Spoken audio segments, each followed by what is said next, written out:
बहादुर मारे जाते हैं, ज़हीन पागल हो जाते हैं, दुनिया बेवकूफों से भरी रहती है। किसी ने सही कहा है, जहालत बहुत बड़ी नेमत है। शऊर आपको तकलीफ में डाल देता है, और वो तकलीफ जो अवाम की समझ से भी बालातर है, जिस तकलीफ में सिर्फ आप अकेले ही होते हैं। रिश्ते एहसासात से बनते हैं, एहसानात से नहीं। इसलिए जिससे भी जब तक रिश्ता रखें, एहसास का रखें, ना कि एहसानात का।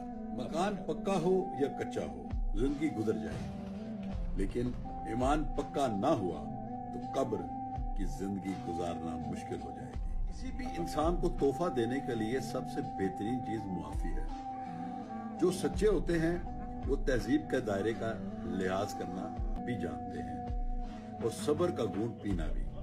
बुरे वक्त में कंधे पर रखा गया हाथ कामयाबी पर बजने वाली तालियों से ज्यादा कीमती होता है। किसी शख्स को तकलीफ में देखकर अगर आपका दिल पसीजता नहीं है, आपके दिल में रकीक किसे कहते हैं, पतला, रकीक मादा पतला, रिक्कत कल्ब, दिल में नरमी पैदा हो जाए। दिल में नरमी अगर पैदा नहीं होती है तो फिर जान लीजिए, मैं एक बहुत सख्त बात कहने लगा। एक शख्स आलिम हो सकता है, मुफ्ती हो सकता है, फकीह हो सकता है, मुफस्सिर हो सकता है, मुहद्दिस हो सकता है, आबिद हो सकता है, जाहिद हो सकता है, नेक नहीं हो सकता अगर इंसानी हमदर्दी का मादा उसके दिल में नहीं हो। आपको क्या लग रहा है कोई आपके लिए जी रहा है इस दुनिया में? गलत ख्याल है आपका। यहाँ कोई आपके लिए नहीं जी रहा है।